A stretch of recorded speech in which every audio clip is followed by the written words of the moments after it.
বাবুরে বাবু বেডিরা মনে করছে আমরা রাইনটা মারি না, আজকে রান দিয়ে দেখাম। চলে গেলাম মার্কেটে, car car car car car car করেই চলে আইলাম ভিতরে। এখন শুটকি কই আছে কই আছে কই আছে কই আছে, এই তো পাইছে, এখানে লুকাই রয়েছে। তাই বেটা তোরে খুঁজতেছি আমি আজ কতদিন ধরে। এই যে এটা হচ্ছে লড়িয়ে শুটকি, এখান থেকে কিছু শুটকি নিয়ে নিব, 3টা টমেটো নিয়ে নিছি। টমেটো ছাড়া তো মজা হবে না। তখন চলে আসলাম কিনে বাসায় সাইকেলে করে। এটা আমার বিমান, ঠিক আছে, এটা সপ্তাহে 1 কেজি তেল লাগে। চলে ঢুকে গেলাম বাসায়। বাসায় এসে ক্যার ক্যার ক্যার ক্যার করে চলে গেলাম রান্নাঘরে। ঠিক আছে, আজকে পাক সে হবে আমাদের রান্না। এখানে করে একটা জুস আনছি, জুসটা একটু খেয়ে নিই, পরে কাজ কাম করবো নি। তারপরে শুরু হয়ে গেছে কাজ। নিলাম শুটকি, নিলাম 3টা টমেটো, নিলাম আদা, নিলাম কাঁচামরিচ, নিলাম সব নেওয়া শেষ। এখন গ্যাচিং শুরু হয়ে যাবে। ঠিক আছে, সবাই সাথে থাকবেন, ভিডিওটা দেখবেন।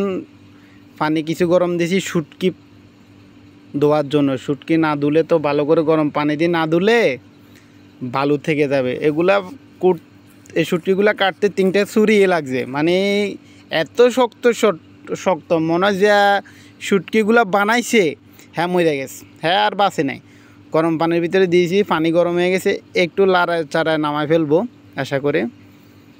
বেশিক্ষণ রাখলেই হয়ে যাবে। রসুন রে এগুলা গোড়া দিমু, এগুলা ছেঁচে দিমু। প্রবাসে আমরা এই স্টিলের গ্লাসের মধ্যে লইয়া আদা রসুন রে পরে ওই একটা রড আছে, এই যে এই রডটা দিয়ে ছেঁচা এগুলার একেবারে পিষে ফেলাই। কারণ ব্লান্ডার সব জায়গায় ইউজ করা হয় না। একটু ধুয়ে নিলাম ভালো করে, রডটাও ধুয়ে নিলাম। এখন শুরু হয়ে যাবে ছেঁচি। আরে প্রবাস আর আইবি নি ক, শুরু হয়ে গেছে। একটু হবে চেঁচা শেষ, আর একটু চেষ্টা হবে। এত কম চেঁচলে হবে না, একটু ভালো করে চেঁচা নিই, তাইলে ফিনিশিং হবে। ঠিক আছে, চেঁচি শেষ। এখন তেলাকয়ে উড়ে দিলাম, তেলাকয়ের মধ্যে একটু তেল দিয়ে দিই। এই যে তেল শেষ। আর রসুন যেগুলো গোড়া রাখছিলাম এগুলা দিয়ে দিই। এগুলার একটু লাল লাল করে নেবো। লালের পরে এগুলা গোড়া থাকবে, এগুলা চেঁচি হবে না। এগুলা যখন মোমো হয়ে যাবে, খাইতে কি স্বাদ, সেই স্বাদ অস্থির। পরে পেঁয়াজের কথা তো কইতে ভুলে গেছি। পেঁয়াজটারও নিলাম, নিয়ে গেচিং করা শেষ।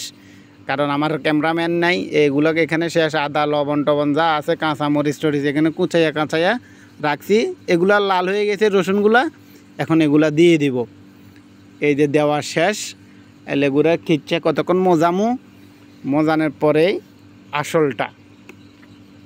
এটা হচ্ছে প্রবাস জীবন। ওরে বেডিরা মনে করে আমরা রাঁধতে মারি না, খালি আমরা ডিম আর আলু রাঁধতে মারি। আরে শুটকি মাছ দিয়ে ফাঁকায় দেখাম। যে শুটকিগুলারে ধুয়ে নিছি, এখন একটু এগুলার মজা শেষ, এগুলা দিয়ে দিছি। লড়িয়ে শুটকি তো এখন দেওয়া শেষ। একটু লাড়াইতেছি ছাড়াইতেছি, লাড়ান শেষ। বন্ডা দিয়ে একটু ঘুরে রাখুন, একটু ঘুরলে এগুলো একটু মজা যাবে টাইম না। পরে লাড়ি শেষ। একটু গ্রানটা একটু টেস্ট করি, অস্থির। এখন মরিচ দিতে হবে, হলুদ মরিচ যা দেওয়ার দরকার এগুলো দিয়ে দিতে হবে। মরিচ ওট ওমা বেশি উঠে গেছে। এই যে অল্প হয়ে গেছে রে। আরও ক্যামেরা এক হাতে কাজ করা লাগে, হাইরে কষ্ট রে। একটা ক্যামেরাম্যান দরকার আমার। এই হলুদ দিয়ে দিছি। তারপরে এগুলো হচ্ছে যে আপনার মাছের মশলা, এই দেশে একটু করে দিয়ে দিতেছি। হইছে। আর বেশি ভিডিও লং করম দিতে না, পাকাপাকি শেষ। খানো শেষ পর্যায়ে কালার কি রে আস্তে, গ্যারান কি রে মা, সেই গ্যারান সেই লাগতেছে সেই।